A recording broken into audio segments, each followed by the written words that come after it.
Bienvenue sur Africa 24 dans cette nouvelle édition du QG News. Voici les titres de l'actualité. Mise en garde du président Nana Akufo-Addo contre la déforestation. Ce dernier a appelé à la prise de conscience collective face à l'exploitation forestière.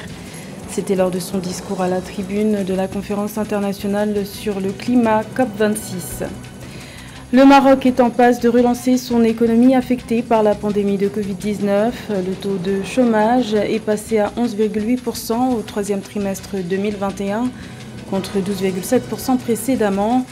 Plus de 642 000 emplois ont pu être créés.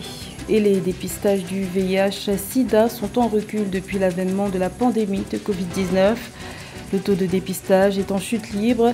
Il aurait baissé de 41% en moyenne selon les associations de lutte contre le sida.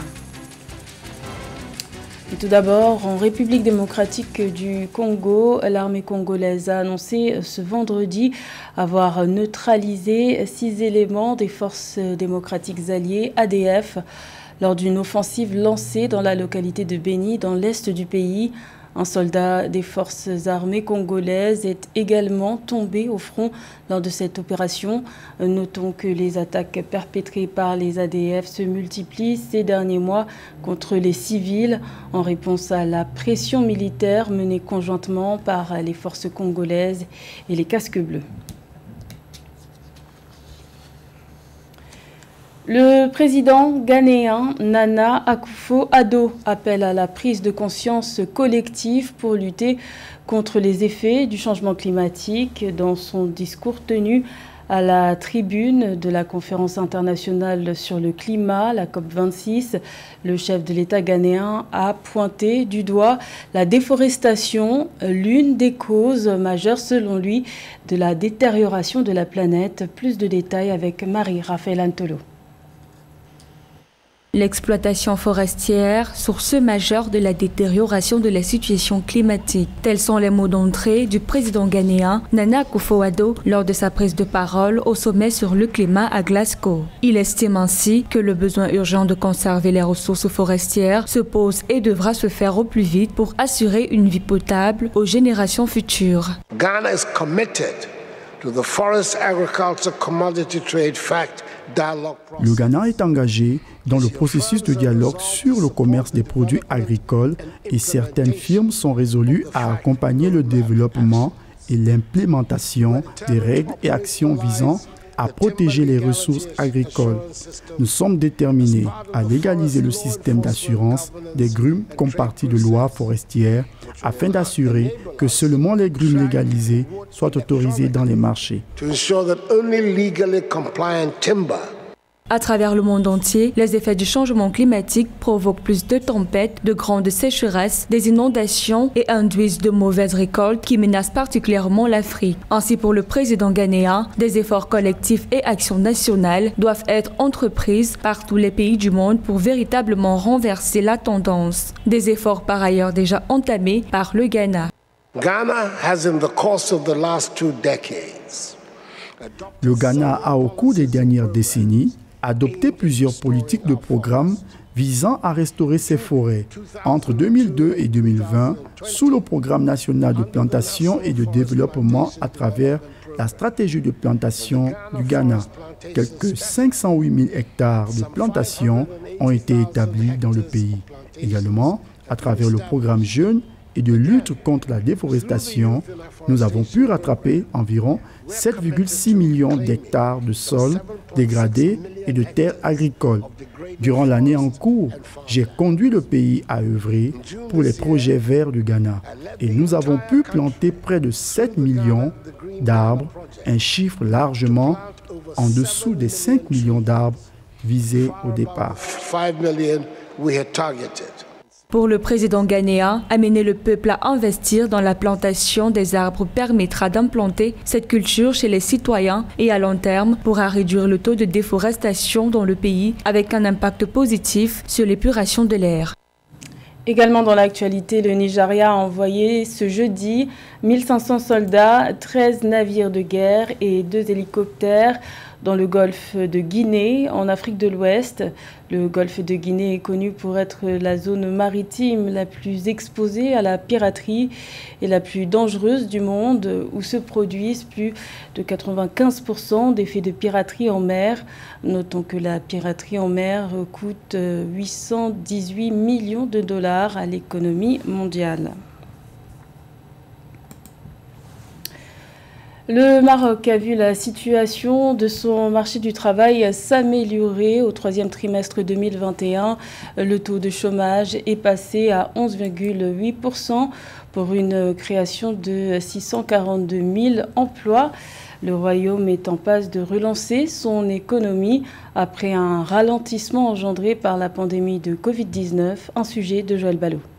Grâce à la mise en place d'un plan structuré pour relancer son économie, le taux de chômage au Maroc au troisième trimestre 2021 passe de 12,7% à 11,8%, dépassant les 11,9% en 2020 qui jusqu'ici était le plus haut niveau de baisse de chômage au cours de la dernière décennie. Cette chute s'explique par la création de 642 000 emplois, dont 274 000 en milieu rural et de 368 000 postes en milieu urbain entre le troisième trimestre 2020 et la même période en 2021.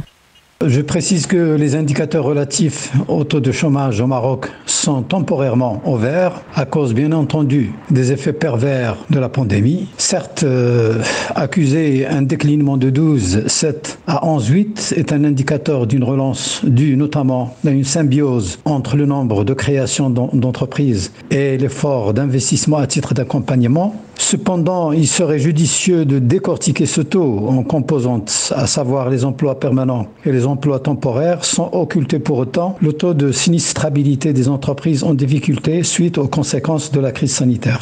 Il faut dire que depuis l'apparition du coronavirus en 2019, le Maroc, comme tous les pays, a connu une baisse au niveau du taux d'employabilité. Pourtant, 145 000 emplois en moyenne annuelle ont été créés au cours des 3 années précédant la pandémie. Aujourd'hui, grâce à cette embellie du secteur de l'emploi, c'est 306 postes qui ont vu le jour dans le secteur des services, 190 000 dans le domaine de l'agroforesterie, 92 000 dans les bâtiments et travaux publics et 54 000 dans le secteur de l'industrie et de l'artisanat. Pour le Maroc, c'est un bon signe de reprise qui doit être consolidé par une reprise systémique du dispositif de production et de développement de tous les secteurs confondus, notamment la reprise des exportations.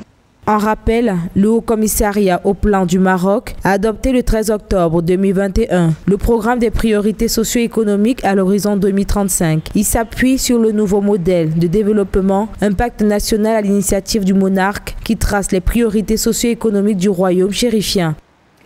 La Côte d'Ivoire ambitionne de valoriser les déchets végétaux jusqu'alors peu exploités. Ce pays d'Afrique de l'Ouest a annoncé la construction de plusieurs centrales biomasse pour assurer la production de 748 mégawatts d'électricité à travers le pays d'ici 2030.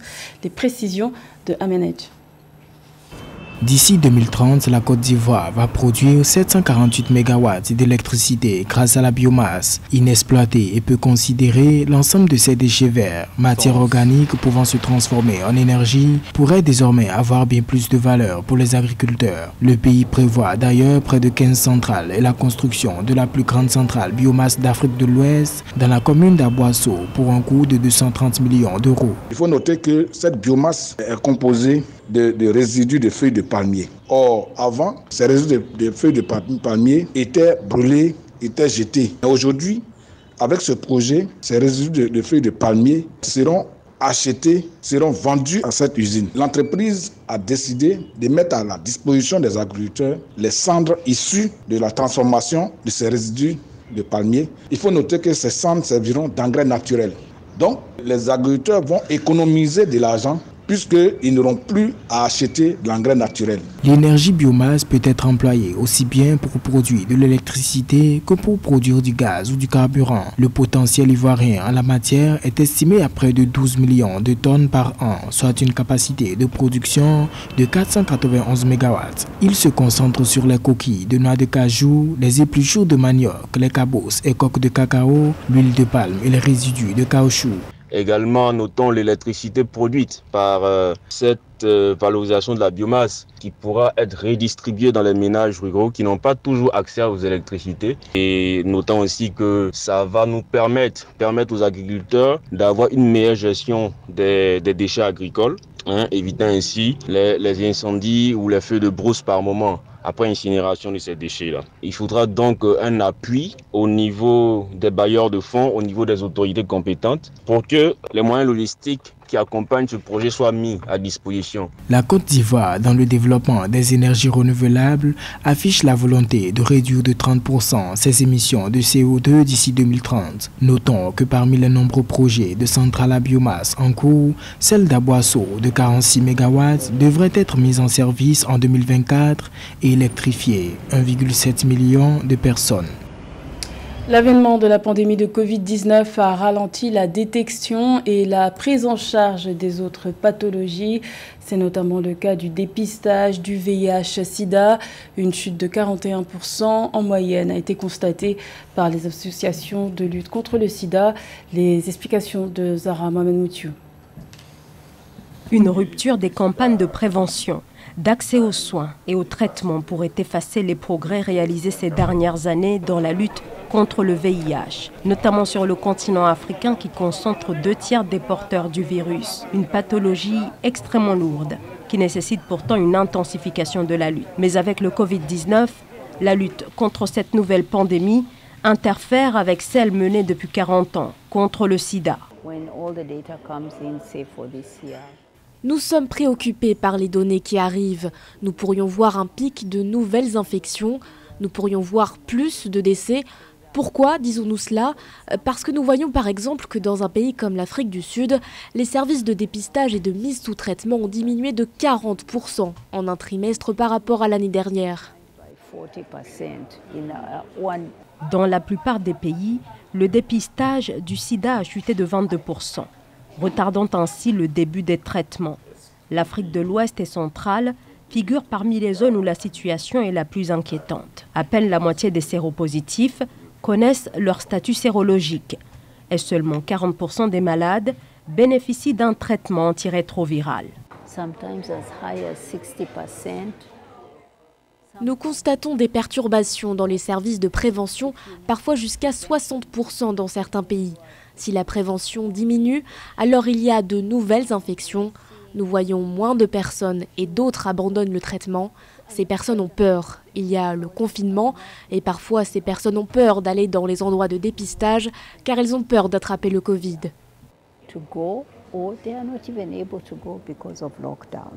Plus de 25 millions d'Africains vivent avec le VIH. La perturbation intervenue dans l'accès aux antirétroviraux pourrait entraîner des centaines de milliers de morts.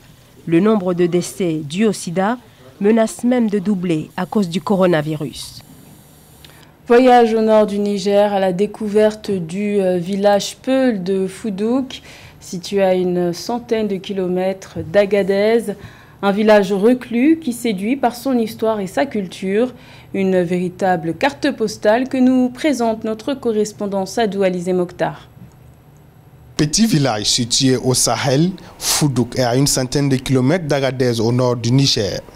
À Foudouk sont regroupées une centaine de familles de la communauté Outrubi Wadabe Bingawa qui vivaient entre Ingal, Tirozérine et Aderbisnat. Ils sont plus communément appelés Bororo, thème qui signifie l'espèce de zébi Bodoroji qu'ils élèvent. Fondé en 2001 par les Peuls nomades appelés les Wadabe, la création du village de Foudouk a permis à cette communauté l'ouverture d'une école pour leurs enfants. Nous, on n'a jamais été à l'école, ni lire ni écrire. Nous sommes vraiment nomades. Bon, on voit que le changement de climat, et puis comme ça, on a parlé avec les AGES. On dit qu'on réunit, on dit qu'il faut qu'on voit les solutions, comment on peut envoyer les enfants à l'école. Donc, pour cela qu'on a décidé d'envoyer les enfants à l'école en 2001. Maintenant, on a des écoles, on a des cases de santé, ça nous manque de l'eau. On n'a pas d'eau. principalement des pasteurs nomades et semi-nomades, fermement attachés à leur système de valeurs traditionnelles. Les Wodabé, habitants de Foudouk, font partie de ce grand groupe ethno-linguistique que l'on appelle Peul ou Fulbe. Exclusivement nomades, ils se déplacent actuellement dans les plaines du Niger, migrent à travers l'Afrique de l'Ouest avec leurs troupeaux depuis plus de 6000 ans. Accueillants et hospitaliers, ils vivent en symbiose avec leurs troupeaux et ont gardé leurs coutumes ancestrales. Le fait de pouvoir participer à la vie culturelle, à temps fort de la vie culturelle d'une autre partie du Niger que l'on voudrait voir un peu mieux représentée, un peu mieux connue, un peu mieux valorisée. Donc j'ai été impressionnée par ça. J'ai été impressionnée par l'audace de Moli Dayak de penser que cela pouvait se faire et qu'il pouvait amener la population locale, nomade, à se rassembler et à partager leur rassemblement annuel avec nous. C'est ce peuple avec une riche histoire et culture qui organise chaque année le Guérouel, une fête pour marquer la fin de la saison des pluies et célébrer les retrouvailles après que les différentes tribus nomades traditionnelles Wodabé aient convergé vers la frontière sud du Sahara nigérien pour le pâturage. C'était le journal de la rédaction. Merci de l'avoir suivi. L'information continue sur Africa 24.